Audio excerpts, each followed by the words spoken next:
Hey everybody. Bicycle transportation has become a very popular thing in many cities and towns. Some common reasons for this would be high gas prices. Another reason would be that people want to get out and exercise and do better things for the environment. And since many more people have been getting out on their bicycles and started riding, many cities and towns have made some changes to the roadways to help accommodate safer cycling on the roads. These changes include bike lanes and also the addition of greenways. But there's one other thing that many DOTs have to look after when it comes to bicycle transportation safety. And just to give you a hint, of course if you haven't looked at the video title already, it's that device right over there. It's called a traffic signal. And I'll be doing a test in this video. I'm going to be using this GMC Denali road bike to test bicycle detection at traffic signals. The most common type of traffic detection at a traffic signal is the inductive loop detector. And basically this detector is a loop of wire that is installed in the roadway and detects metal as it pulls over. It's like a metal detector. And when a bicycle's rim or a car or something pulls up, the presence of metal in the vehicle interferes with the magnetic field induced by the loop of wire. And when this occurs, the sensor in the controller box detects the metal of the vehicle and sends a call to the controller computer to get a green light. And sometimes, in many situations, especially with some DOTs, they may not properly have the loops installed or had them properly adjusted for bicycle detection. In many cases, if bicycles can't be detected at traffic signals, motorcycles also cannot be detected. And this will be my third year doing this test. I did the test in 2010 and submitted results in 2011. Did results in 2011 and submitted them in 2012. And here it is, February 2013. I'm going to be submitting my results for last year, 2012. So let's see how NCDOT traffic signals fared. I will also include some Charlotte DOT signals too, which Charlotte DOT is a city-owned or city-operated DOT for Charlotte, North Carolina. And of course, NCDOT is a state DOT that runs Huntersville and many other towns.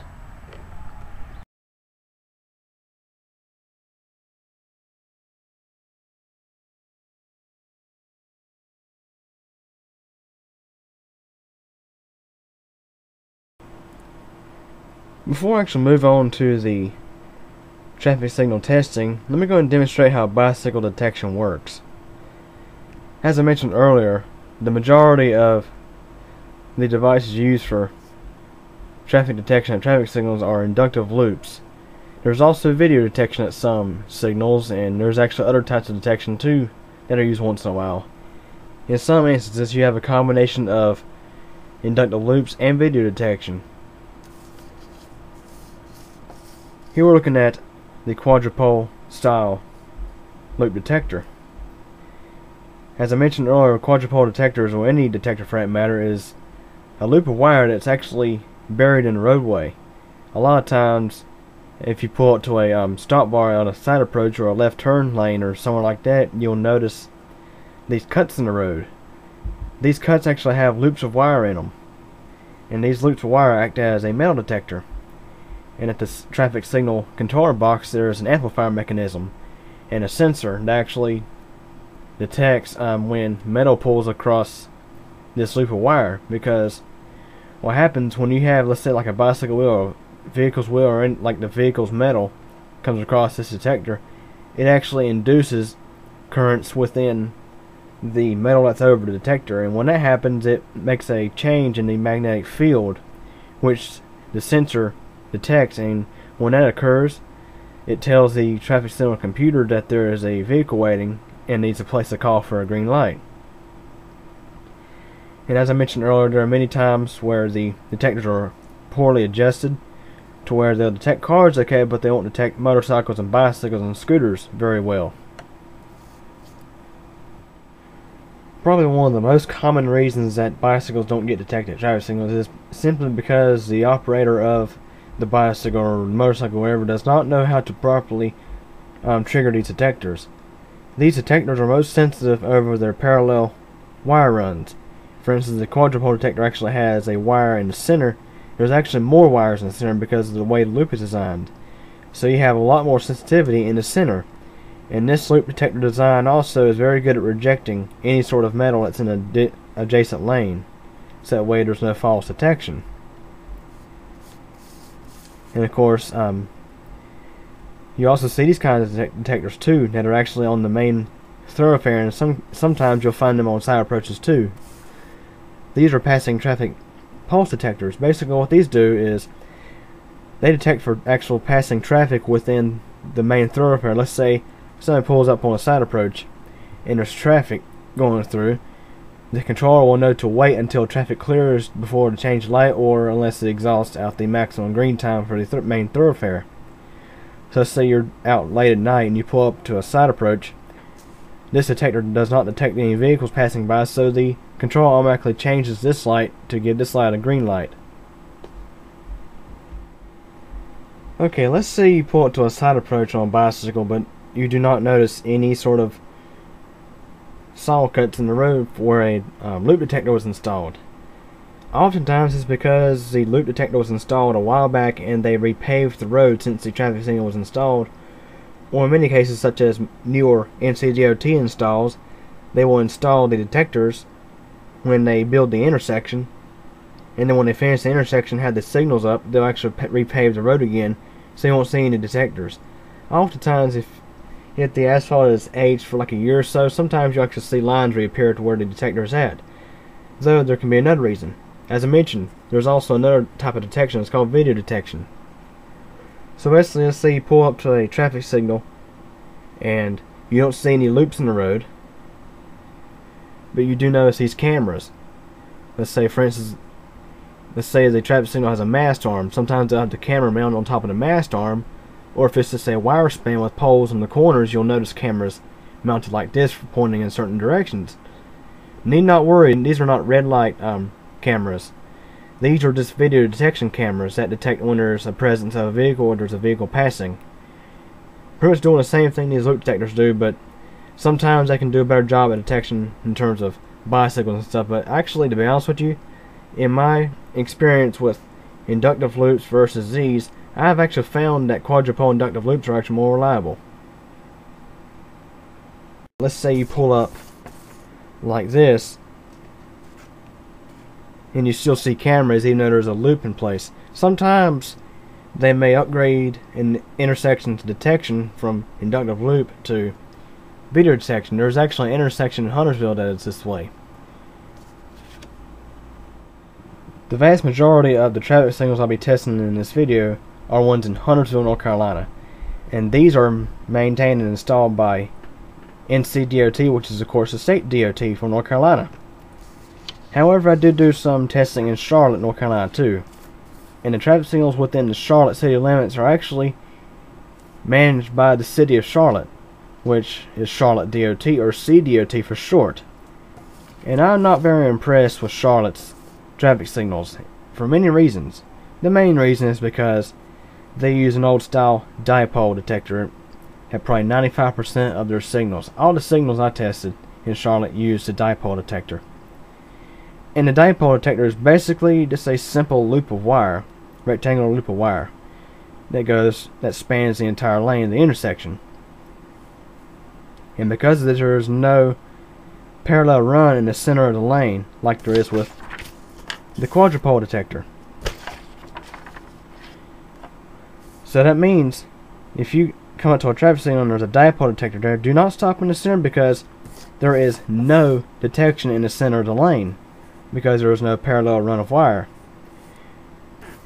And because of this, I consider dipole detectors poor loop designs for detecting anything, any kind of vehicle with less than 4 wheels. I refer to these as car and truck detectors. I refer to these as vehicle detectors because bicycles and motorcycles and scooters are also considered vehicles too. So these are vehicle detectors. These are car and truck detectors. And as you'll notice in the test later in this video, you'll see that these loops do a very poor job, and it's not entirely the loop's fault.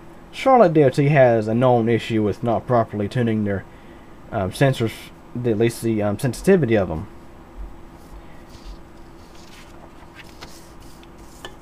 Now, anyways, there is one way that you can actually solve the issue of having paved over detectors. Let's say on a bicycle you can't actually find the detector. The best bet is to stop right in the middle of the lane. Usually in the middle of the lane, sometimes maybe just a little right of center. So usually, the best way to solve this problem, or at least the best way for the DOT to solve the problem with bicycle detection, after they pave over detectors, is to install paint a very simple marking.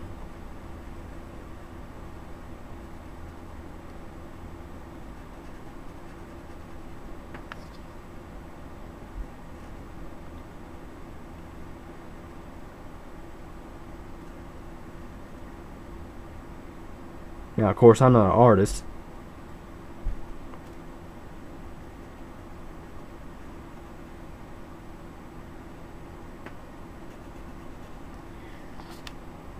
What they'll do is they'll actually place a marking on a road over the most sensitive portion of the lane. So that way bicyclists and cyclists will know where to stop. Okay, now that they've actually learned about how these detectors work and that kind of stuff, let's go ahead and get to the video, shall we? And see how the traffic signals in Huntersville and Charlotte did.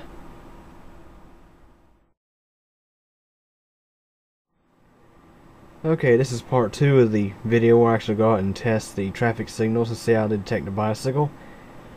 And basically what I've done is, over time, I have went out and tested certain traffic signals and see how they detected. Many of those I took video with. So more or less I got a whole collection of videos from last year that I'm accumulating here to make this video. And just to clarify how I do this test, there are quite a few things I have to do when I do these traffic signal tests. First off, I have to wait till the roads are clear, and that's why these tests are done at night. So let's say I'm going to test this traffic signal here. The thing I have to make sure of is that there's no traffic waiting here and no traffic waiting here. And I pull up on the bicycle and wait for it to change. If a car pulls up for a light changes, I have to start over again and rerun the test. Because the objective here is to see if the traffic signal will detect a bicycle without any assistance from cars. In some scenarios, let's say on a side approach, let's say we have a left turn lane and there's a left turn signal that is known to turn green when a car pulls up. If there is traffic in the straight through lane, I can still pull up in the left turn lane and test it that way. Or let's say on this main thoroughfare, let's say the left turn signals are 3-section signals that stay red unless there's a car waiting. I can test them that way. As long as there's no cars in this lane, I can pull up and test the signal that way. Or let's say this scenario. Let's say this traffic signal only lets one side of traffic go at a time. I mean, one side of the road go at a time. If there's a car waiting here but no waiting here, I can still pull up here and trigger from this side. So you get the idea. On a certain spot to be tested, there can't be traffic waiting in that lane unless on that side of the road. Or if if both lights change at the same time, there cannot be any vehicles here or here. So anyways, let's go ahead and begin the test.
Traffic signal's not detecting. I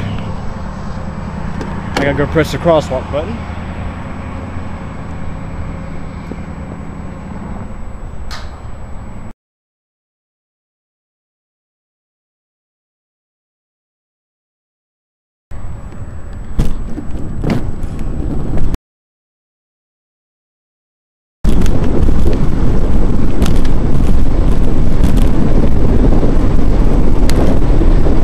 Across the extra lane to get to that crosswalk signal.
See, this is why I pulled off to the side.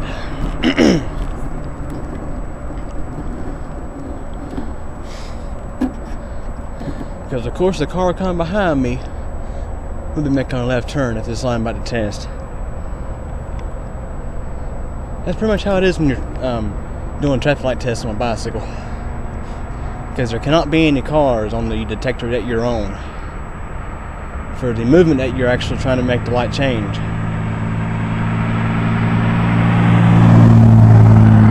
Now, if there's no traffic coming behind me, I'm going to proceed up here and see if it's going to turn for a bicycle. This signal has a track record of not detecting, simply because it is out of adjustment. I can locate the sensors just fine.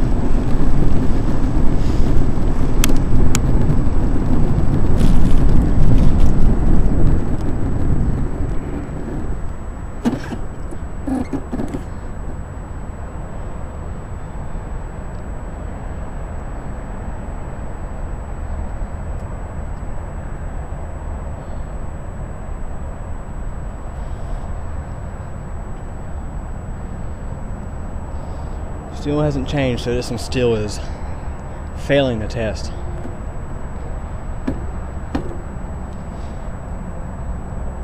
So I will try leaning the bike on its side, lean it over a little bit.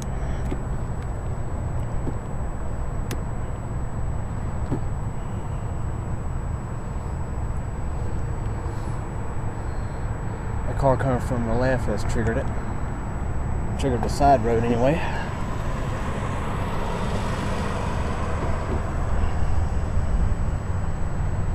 I got a dang nice leg cramp in my left leg too. I got to stand on the side of the bike to get it to stop.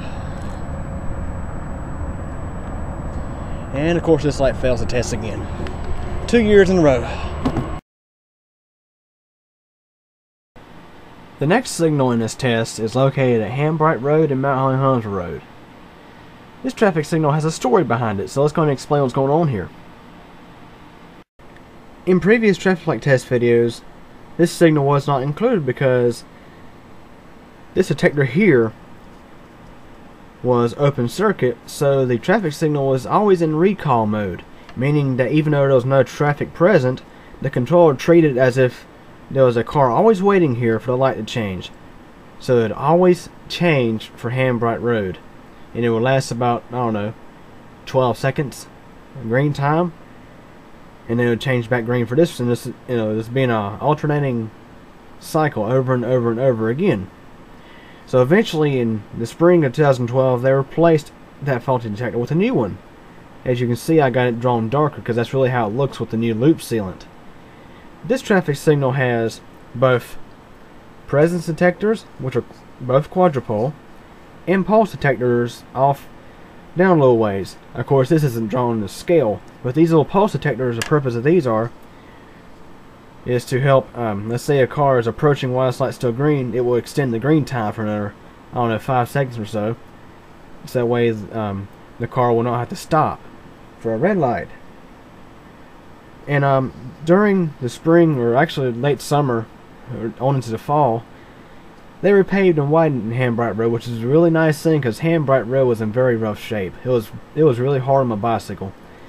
So they repaved Hambright Road, and seeing that they had just replaced this detector, it was there to stay. And the rest of these detectors, the lead-in wires, got cut when they widened the road. Somehow, amazingly, this one did not get cut. So this detector here was there to stay. And the reason why I knew the other detectors got cut was because the traffic signal went back into recall after the road was repaved. And during the late fall, they come out and install new detectors. But seeing they just installed this detector, they didn't replace it. So on the west side of the intersection, you'd had the pulse detector and the new quadrupole detector. This detector detects just fine. However, over here, this detector is paved over and cannot be located. And since the road was widened, the detector is not perfectly in the center of the lane. It's actually off to the left a little ways. And to be honest with you all, I was predicting that this detector would no longer detect after the road was repaved. Reason why? Is because every once in a while this detector would not detect my bicycle. But get this! This is really strange, but true.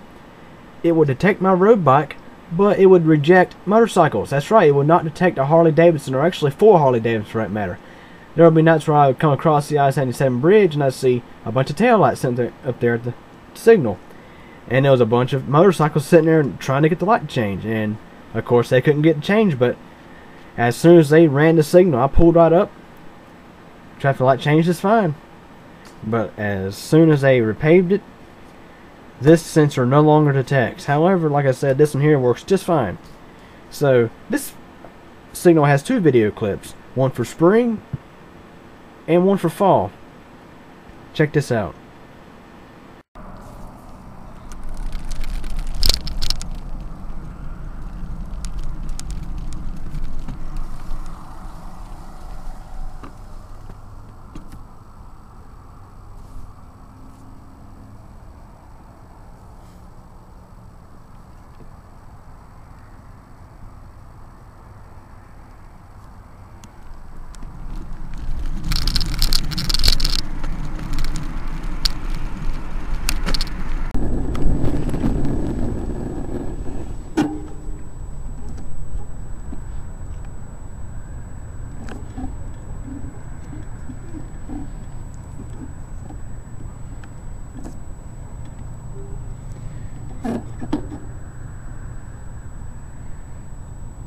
This line is not changing because they resurfaced this road, and this particular detector was already to the point where it would detect bicycles but not detect motorcycles. So that was a sign of it being out of adjustment already. Here's a brand new detector. Watch the light change. There is an 8 to 10 second delay. Light is changing.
What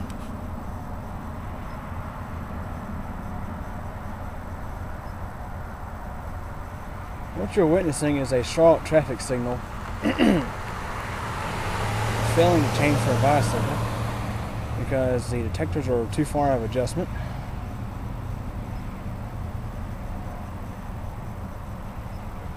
Notice immediately changed for this car.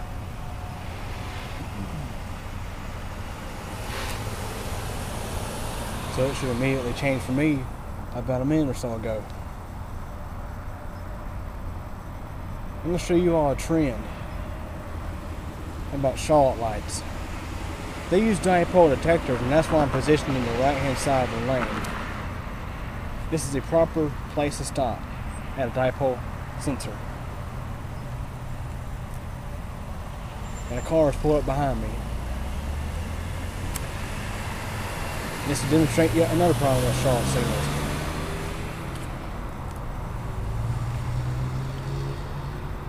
Not only do they use dipole detectors, their detectors are very short, so the car that's sitting behind you is not detected too.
The car that was beside me actually triggered that one.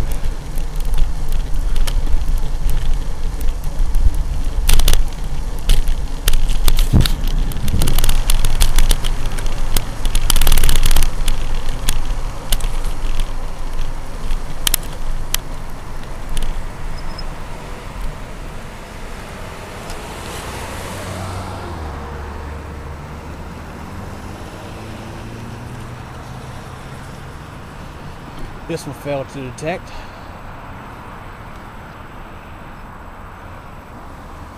And my bike's wheels were placed directly over the sensor wire loop.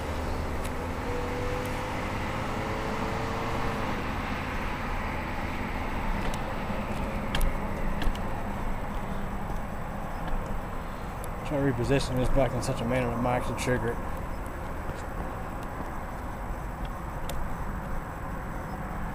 Folks, even laying the bicycle on the side doesn't do any good.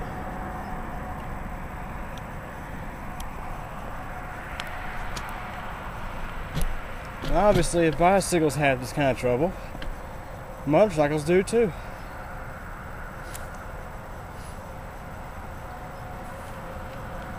Here comes a car behind me.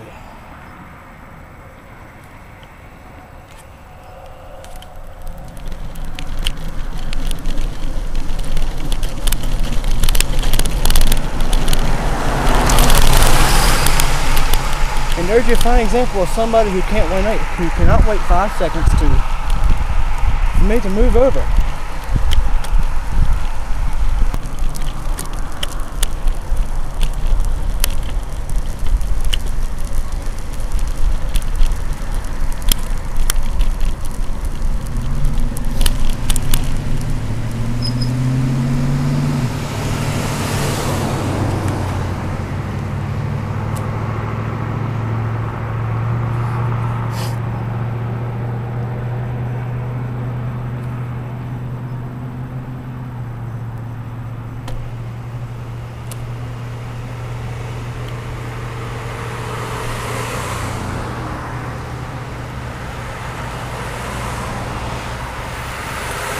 And of course I am properly positioned and it still didn't detect me. But there is a car coming, so I'll get the next cycle.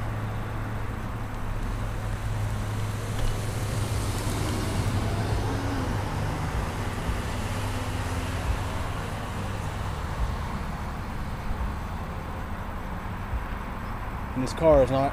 This car is barely even over the detector. I'm going to motion him to come forward.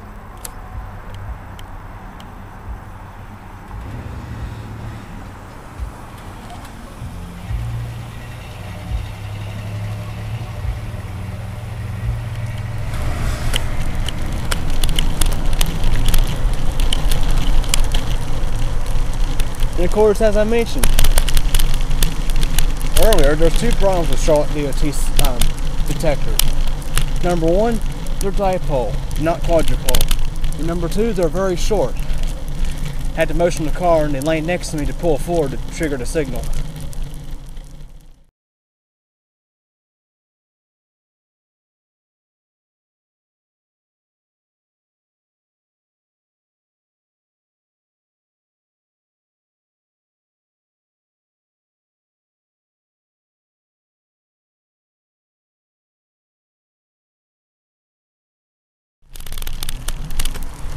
To wrap up this test, you're about to witness the only NCDOT traffic signal with a sensor that will detect my bike.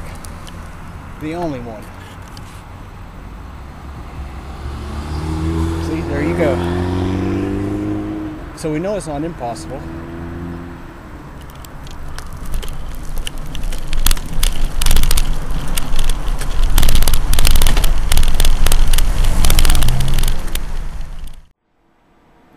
Okay, everybody, that concludes my testing of the traffic signals in Huntersville, North Carolina and Charlotte. Of course, the signals in Huntersville are managed by NCDOT. The ones in Charlotte are managed by Charlotte DOT. And as you saw, there were a couple of signals in Huntersville that did have issues, but you cross the line over into Charlotte, you're entering a very bicycle unfriendly environment. Charlotte is a location where bicycles and motorcycles go undetected. I only showed you like 4 signals from Charlotte, but I've actually tested many more. And pretty much all of them would get an F because they don't detect me. And it's real sad. It's really sad. And if you're curious, here's how both DOTs would respond if you message them about bicycle detection. Or at least this is how they responded for me. When I messaged Charlotte DOT, they basically said that we were working on a wireless detection device called a census. It actually installs in the center of the road, but really, just to be honest with you, these technologies are nice, but they cost lots of money. NCDOT has proven that the inductive loop detector, the quadrupole detector, works just fine. So why spend so much money on this other technology when you cross over to Huntersville, there's a proven technology. It's called the simple loop detector. And it's what Charlotte uses, but they use dipole. And they don't keep those properly adjusted. So basically, Charlotte emailed me back saying that we are working on the new census devices, but until then you will encounter situations where your bicycle will not be detected. When I messaged NCDOT, I actually got transferred, well actually I got a phone number for a guy who actually works on the signals himself. He is, I think, the chairman of the office or whatever. But anyways, I gave him a call about the signals, and they were very helpful and mentioned that they would be right on it very quick and get the signals fixed. Now, of course, it takes a pretty good while because they got a lot of projects and stuff they have to deal with. But over a year's time, I'd say quite a few signals, such as the one at Old States Road and Raymond Church Road, that was one that got fixed, and many other signals that were upgraded actually got fixed at the same time. However, there are a couple that still need to be worked on. So anyways, this concludes my video. So anyways, if you have any questions or comments, feel free to ask them. Thanks for watching.